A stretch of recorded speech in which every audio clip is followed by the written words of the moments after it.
Assalamualaikum warahmatullahi wabarakatuh.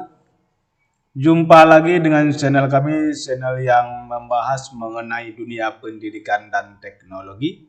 Pada video kali ini saya ingin berbagi mengenai soal wawancara calon PPS Pemilu 2024. Saya dapat pertanyaan ini ataupun contoh pertanyaan ini dari kawan-kawan yang sudah mengikuti wawancara PPS dari hari kemarin sampai dengan hari ini.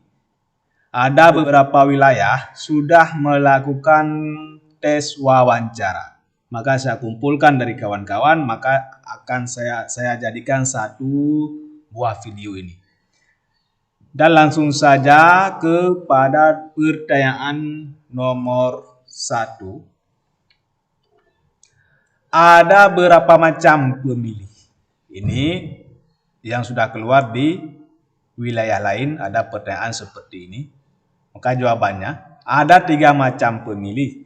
Yang pertama pemilih yang terdapat dalam DPT. Yang kedua pemilih yang terdapat dalam DPTB ataupun daftar pemilih tambahan.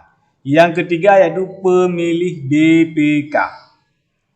Ini ada keluar soal wawancara seperti ini di wilayah lain. Nomor yang kedua, sebutkan tahapan yang dilakukan di TPS sebelum dan sesudah hari pencoblosan. Jawabannya, yang pertama yang dilakukan adalah pengumuman DPT oleh KPPS. Yang kedua, penyampaian C6 kepada pemilih. Yang ketiga, pembuatan TPS. Yang keempat, penerimaan logistik 1 hari sebelum hari pencoblosan. Yang kelima, pembagian tugas KPPS dan gladi bersih. Yang keenam, hari pemungutan suara. Yang ketujuh, perhitungan suara. Yang kedelapan yaitu pengiriman logistik ke PPK melalui PPS. Ini tahapan yang dilakukan di TPS sebelum dan sesudah hari pencoblosan. Nomor selanjutnya, apa yang dilakukan oleh PPS pada hari pemungutan suara? Jawabannya, 1. Mengontrol pelaksanaan pemungutan dan perhitungan suara di TPS wilayah kerjanya. Yang kedua, mengontrol dan mengarahkan pemilih daftar tambahan dan DPK. Yang ketiga, menindaklanjuti laporan dari Panwaslu desa ataupun kelurahan. Yang keempat, mengumpulkan logistik hasil perhitungan di semua TPS wilayah kerjanya untuk diteruskan ke PPK. Nomor selanjutnya, apakah logistik hasil perhitungan suara di TPS boleh disimpan di sekretariat PPS? Jawabannya adalah tidak boleh, karena logistik harus langsung diantar ke PPK karena akan rawan dengan perubahan. Nomor selanjutnya, apa perbedaan antara pemungutan suara ulang dan perhitungan suara ulang? Jawabannya, pemungutan suara ulang di TPS dilaksanakan paling lama 10 hari setelah hari pemungutan suara. Nah, ini perbedaannya dengan salah pemungutan dan penghitungan. Yang penghitungan yaitu penghitungan ulang surat suara di TPS dilaksanakan dan selesai pada hari yang sama dengan hari pemungutan suara. Nomor selanjutnya, sebutkan lembaga penyelenggara pemilu. Lembaga penyelenggara pemilu ada 3, yaitu KPU, Bawaslu, dan DKPP. Ini lembaga penyelenggara pemilu dengan salah. Nomor selanjutnya, apa yang Anda ketahui tentang DPS? DPS, kalau bahasa lainnya yaitu daftar pemilih sementara, adalah daftar pemilih hasil kegiatan pemutakhiran data pemilih yang dilakukan oleh KPU kabupaten atau kota dibantu oleh PPK, PPS, dan Pantarli.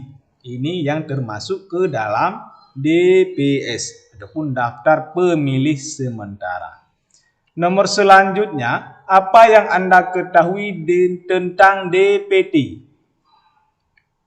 DPT atau daftar pemilih tetap adalah DPS HP akhir yang telah diperbaiki oleh PPS, direkapitulasi oleh PPK, dan ditetapkan oleh KPU Kabupaten atau Kota.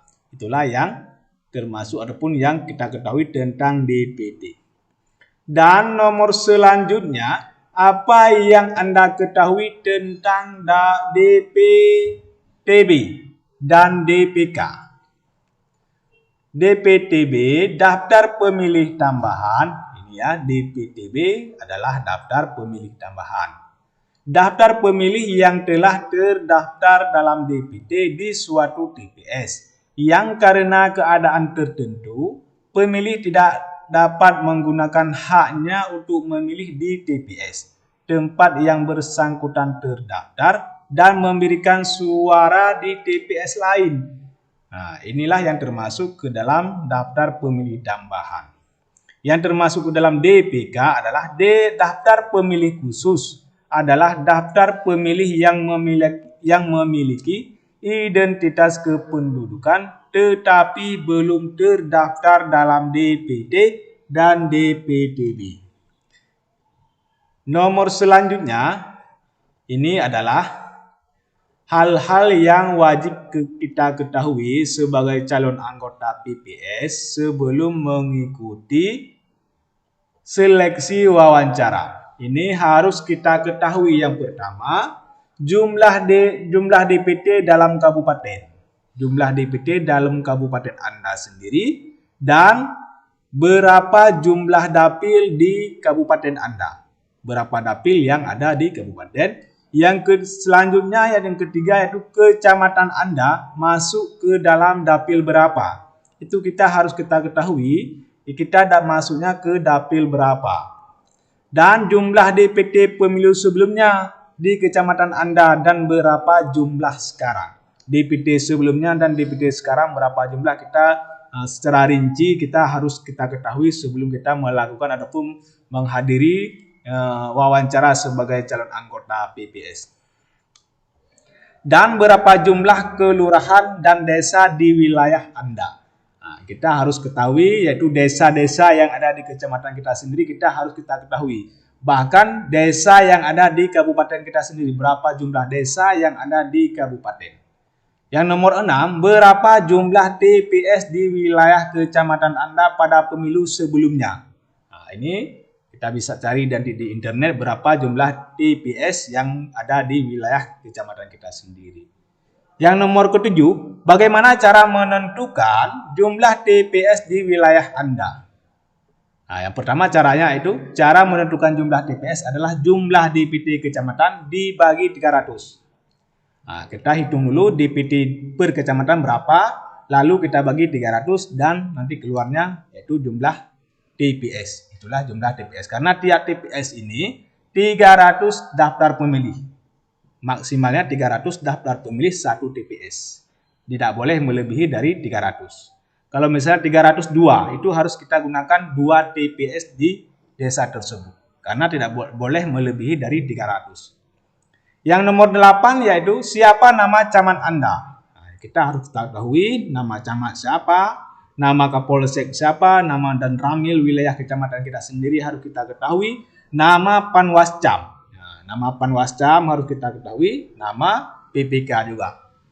Oke, hanya sekian informasi yang dapat saya bagikan pada hari ini. Semoga materi-materi ini bermanfaat bagi kita semua. Mohon dukungan untuk subscribe channel kami agar mendapatkan video-video terupdate lainnya mengenai dunia pendidikan dan teknologi.